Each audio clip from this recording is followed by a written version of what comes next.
Welcome to Sunday, November 21st.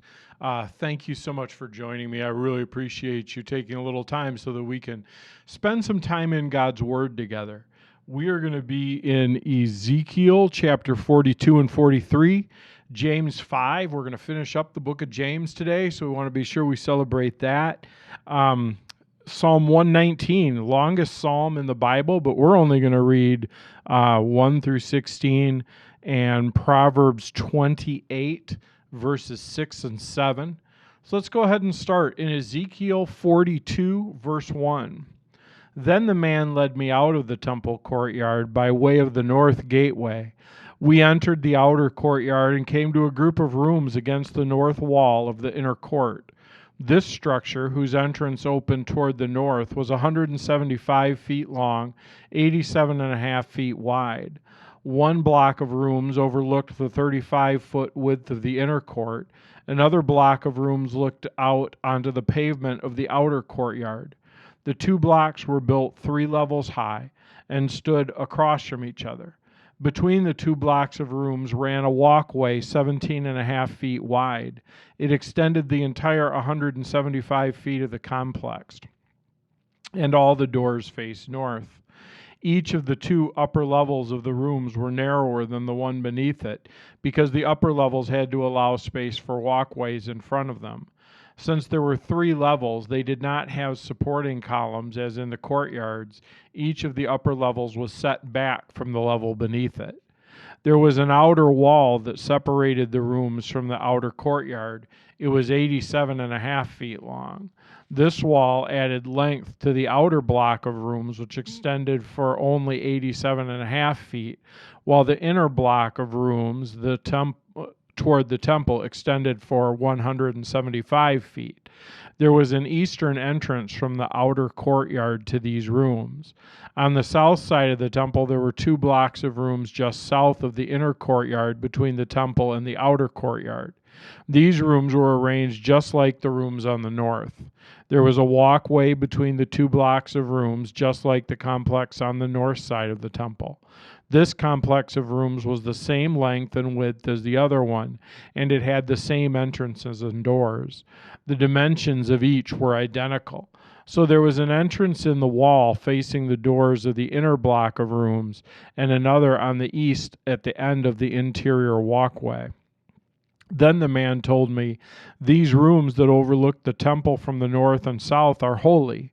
Here the priests who offer sacrifices to the Lord will eat the most holy offerings, and because these rooms are holy, they will be used to store the sacred offerings, the grain offerings, sin offerings, and guilt offerings. When the priests leave the sanctuary, they must not go directly to the outer courtyard. They must first take off the clothes they wore while ministering, because these clothes are holy. They must put on other clothes before entering the parts of the building complex open to the public."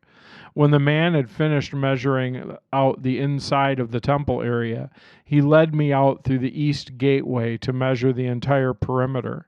He measured the east side with his measuring rod, and it was 875 feet long. Then he measured the north side, and it was 875 feet. The south side was also 875 feet, and the west side was also 875 feet. So the area was 875 feet on each side, with a wall all around it to separate what was holy from what was common. After this, the man brought me back around to the east gateway. Suddenly the glory of the God of Israel appeared from the east. The sound of his coming was like the roar of rushing waters, and the whole landscape shone with his glory. This vision was just like the others I had seen, first by the Kebar River, and then when it came to destroy Jerusalem. I fell face down on the ground, and the glory of the Lord came into the temple through the east gateway. Then the Spirit took me up and brought me into the inner courtyard, and the glory of the Lord filled the temple. I heard someone speaking to me from within the temple, while the man who had been measuring stood beside me. The Lord said to me, "Son of man, this is the place where my throne and the place where I will rest my feet. I will live here forever among the people of Israel.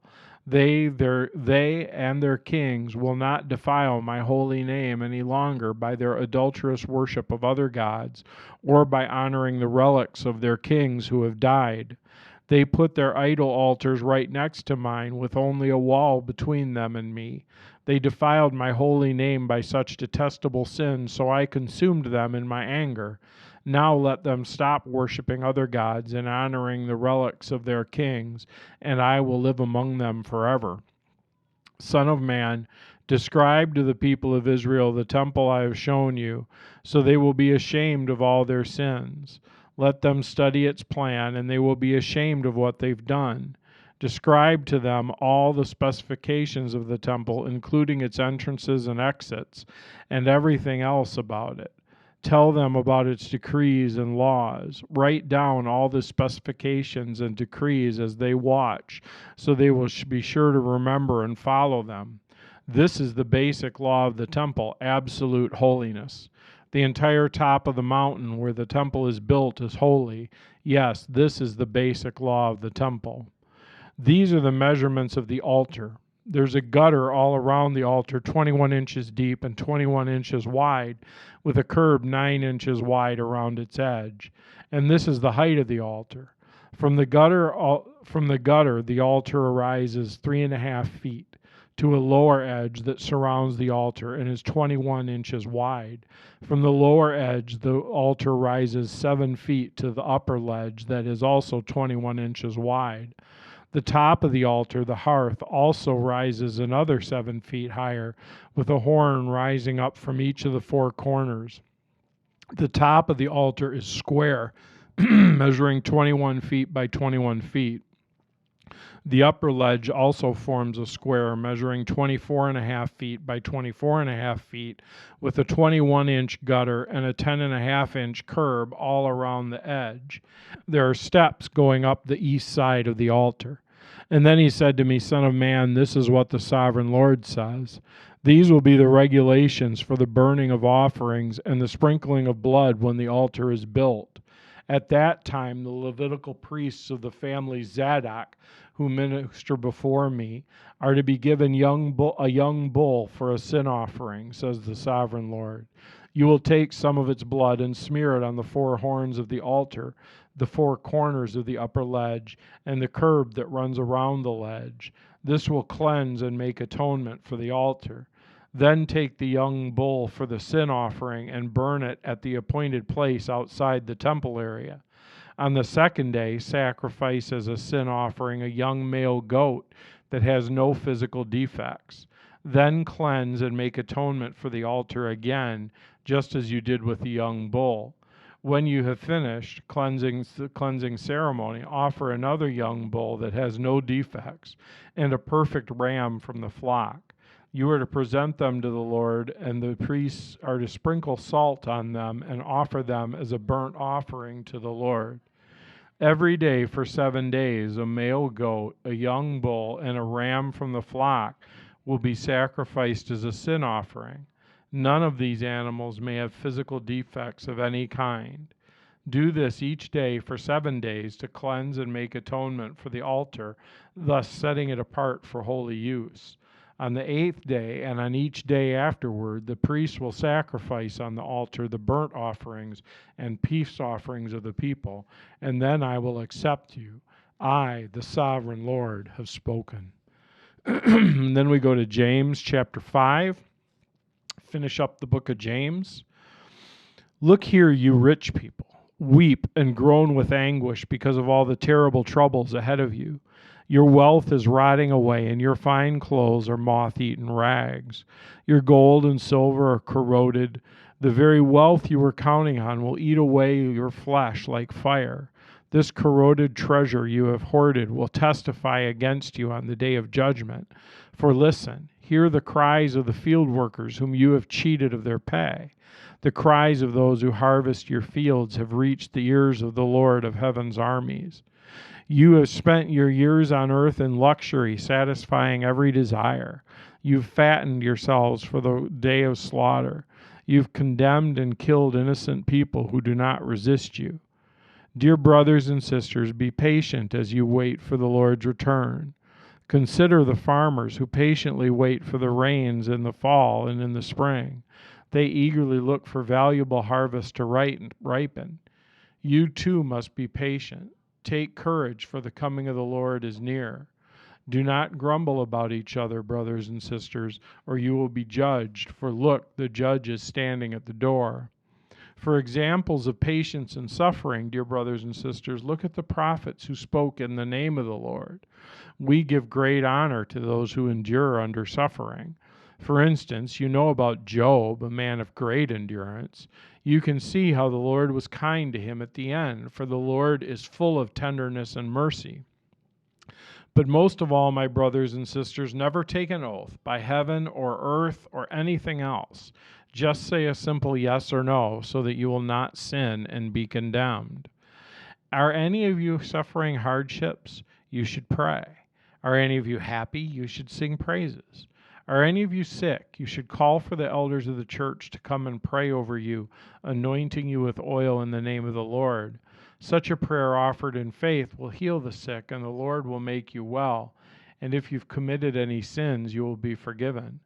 Confess your sins to each other and pray for each other so that you may be healed. The earnest prayer of the righteous person has great power and produces wonderful results. Elijah was as human as we are, and yet when he prayed earnestly that no rain would fall, none fell for 3.5 years. Then, when he prayed again, the sky sent down rain, and the earth began to yield its crops. My dear brothers and sisters, if someone among you wanders away from the truth and is brought back, you can be sure that whoever brings the sinner back from wandering will save that person from death and bring about the forgiveness of many sins. So that's the end of the book of James. That's something to celebrate. Remember, we're celebrating every completion. So then we get to Psalm 119, the longest chapter in the Bible, and today we're going to read the first 16 verses. Joyful are people of integrity who follow the instructions of the Lord. Joyful are those who obey his laws and search for him with all their hearts. They do not compromise with evil, and they walk only in his paths. You have charged us to keep your commandments carefully. Oh, that my actions would consistently reflect your decrees. Then I will not be ashamed when I compare my life with your commands. As I learn your righteous regulations, I will thank you by living as I should. I will obey your decrees. Please don't give up on me. How can a young person stay pure? By obeying your word. I've tried hard to find you. Don't let me wander from your commands. I've hidden your word in my heart that I might not sin against you. I praise you, O Lord. Teach me your decrees. I have recited aloud all the regulations you've given us. I have rejoiced in your laws as much as in riches. And I will study your commandments and reflect on your ways. I will delight in your decrees and not forget your words. Then we go to Proverbs 28, verses 6 and 7. Better to be poor and honest than dishonest and rich. Young people who obey the law are wise. Those with wild friends bring shame to their parents. Then we go to November 21st in Oswald Chambers, as we always do. It is finished. John 17:4 says, I have finished the work which you have given me to do. The death of Jesus Christ is the fulfillment in history of the very mind and intent of God. There's no place for seeing Jesus Christ as a martyr. His death was not something that happened to him, something that might have been prevented. His death was the very reason that he came. Man, what an important reminder of the reality that Jesus came to die. You know, the whole point is that we just can't be good enough for God. And I was reading a little bit in a devotional this morning talking about how prone we are to sort of take salvation at first by faith. So we know that, when we first place our faith in Christ, that we're saved by the faith that we place in him. But then it kind of can sometimes become about works for us. And we start to think, well, but I keep myself, or I please God by my obedience. And yet the reality is, Scripture shows us that it's all dependent on the death of Christ, that's the whole reason he came, was simply because there was no sense and no time in which we could be good enough. So today, let's go back and let's just put our faith wholly in him again, not in ourselves, not in our friends, not in our church, not in how well we do, but just in him again. Let's pray. God, thank you that you are with us today. Thank you, Lord, for your death and your resurrection. We know that you died for us, that you died in our place. And you did that because, simply put, we had to die, that we were not good enough. We are not good enough. We cannot be good enough. And so you gave us your goodness through your death and your resurrection. Lord, thank you so much for taking our sin on yourself. Thank you for opening that pathway, not just to heaven, but to a relationship with you. And thank you, Lord, that because of your death and your resurrection, we are always secure. In Jesus' name, amen. All right. I like crossing off the date, so I'm going to take my pen, cross off today, Sunday the 21st. Hope you guys have a great Lord's Day, and I'll see you again soon.